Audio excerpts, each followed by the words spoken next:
같이 읽겠습니다. 시작. 의인의 소망은 즐거움을 이루어도 악인의 소망은 끊어지니라. 아멘. 아멘. 잠언 11장 23절 말씀입니다.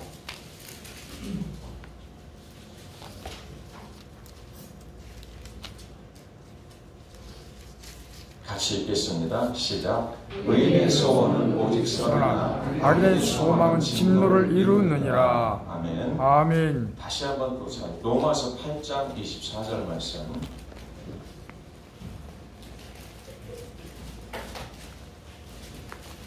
로마서 8장 24절 말씀입니다.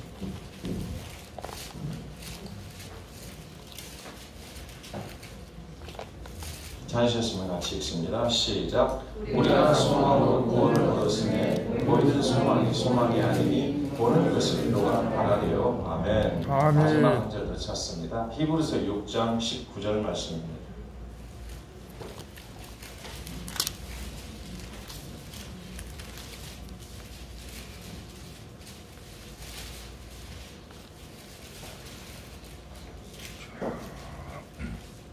같이 읽습니다. 시작. 우리가 이 소망을 가지고 있는 것은 튼튼하고 견고하여 휘장 안에 들어가나니. 아멘. 네, 성경은 소망에 대해서 참 많이 말씀을 하십니다. 바로 이 소망은 즐거움을 이룰 수 있는 것이다. 또 소망은 아주 선한 것이다. 또 소망으로 구원을 얻었고 이 소망이 있는 것은 영혼의 탑 같아서 튼튼하고 견고하여 휘장 안에 들어간다. 소원의 항구로 잘 들어갈 수 있다. 바로 이런 말씀을 하고 있습니다. 여러분, 그런데 성경에 왜 희망이라는 말이 별로 이렇게 발견이 안 될까요? 희망과 소망이 약간 다른 점이 있어요. 유진 피터슨이라는 사람이 그것을 분명히 밝혀놓은 게 있습니다. 희망과 소망, 우리는 비슷비슷하게 생각하지만 이 소망이라고 하는 것은 우리 기독교적인 용어입니다.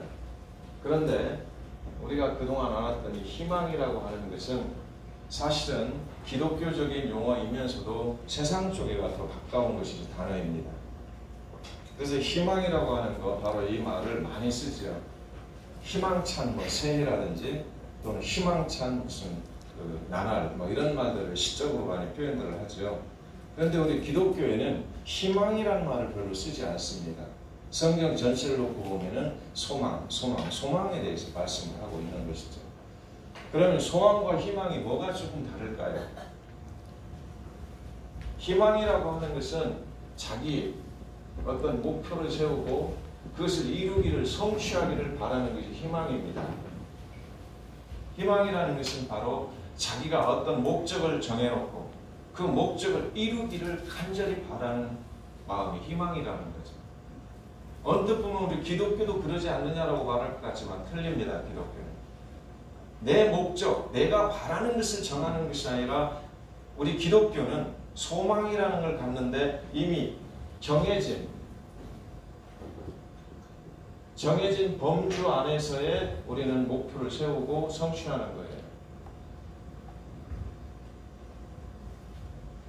그러니까 희망이라고 하는 것은 일반 사람들이 언제나 갖는 거예요. 희망사항. 내가 이런 걸 하고 싶어. 그래서 그걸 어떻게든지 이뤄가야 돼.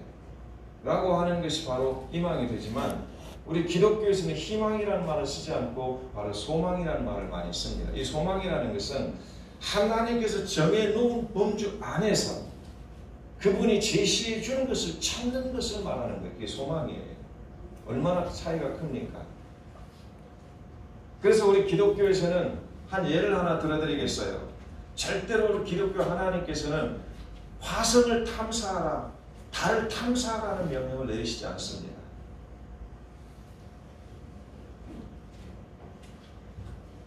이거 굉장히 중요한 이야기입니다.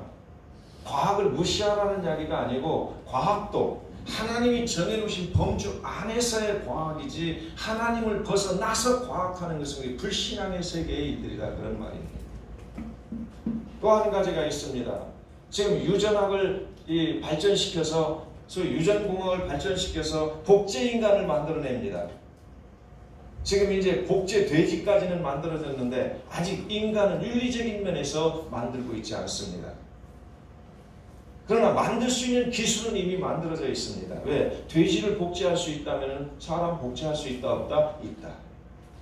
근데 아직은 그래도 겁나는 모양이에요. 과학자들이. 인간만은 아직은 우리가 복제할 수 없지 않느냐. 이런 윤리적인 문제에 걸려서 못 만들고 있습니다.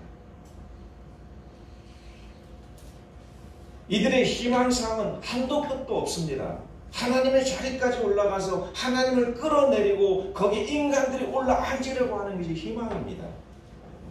우주 개발이라든지 이런 유전공학이라든지 어떤 그야말로 하나님만이 하실 수 있는 범주를 넘어서서 뭔가 인간이 개발해서 유토피아를 만들려고 하는 이 모든 것들이 바로 희망을 가지고 있다는 거죠.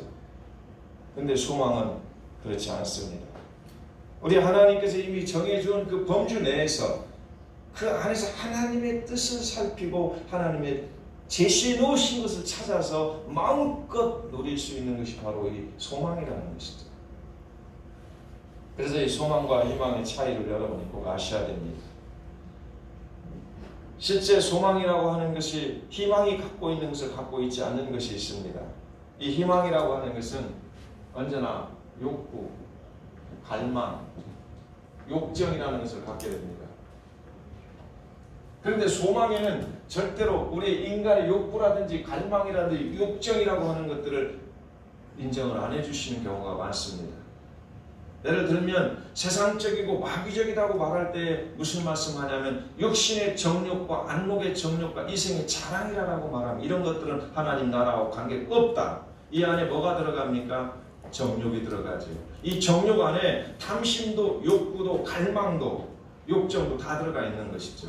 그래서 성경에서는 바로 이 소망을 가진 자들은 그런 걸 말하지 않습니다.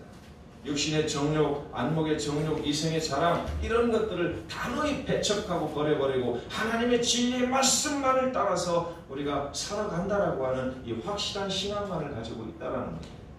그래서 소망이 있다, 희망이 있다는 이 차이점이 이렇게 있다. 물론 우리 소망에도 욕구라는 것은 어느 정도 있습니다. 기본적인 욕구들이죠. 이 기본적인 욕구는 우리가 여러분들이 학교에서 많이 배우셨죠. 매슬로우의 우리 인간의 기본 욕구라고 하는 것. 가장 낮은 욕구가 뭐라고 했습니까? 기본 욕구라고 말합니다. 인간의 기본 욕구. 가장 낮은 욕구. 먹는 것, 마시는 것, 성적인 상태. 이거를 기본 욕구로 그는 봅니다. 이 기본 욕구가 충족되면 그 다음에 무슨 욕구가 생깁니까? 안전 욕구가 생깁니다. 이런 것들을 우리가 배우려고 이렇게 말하는 것이 아니라 세상 사람들이 말해놓는 이 부분과 우리가 생각하는 소망과 얼마만큼 다른가를 좀 더 구별하기 위해서 여러분들에게 이 말씀을 드리고 있는 거예요. 매슬로우가 기본 욕구를 말할 때에 가장 먼저 이 생리적 욕구를 말합니다. 생리적 욕구. 이 생리적 욕구는 바로 마시는 것, 먹는 것, 성욕 이런 것들이 바로 좀 기본 생리적 욕구라고 합니다. 그 욕구는 가장 인간에게 기본적이어서 이 욕구가 만약에 위협을 당하거나 이 욕구를 채울 수 없으면 그 다음 단계로 넘어가지 못한다고 말을 합니다. 매슬로우는. 그러면 그 다음 욕구가 뭡니까? 안전 욕구라는 겁니다. 인간은 먹을 거, 마실 거, 그리고 어느 정도 자기의 그 생리적인 욕구가 만족되면 그 다음에 여기가 안전한가? 불안한가? 이걸 찾는다는 거예요.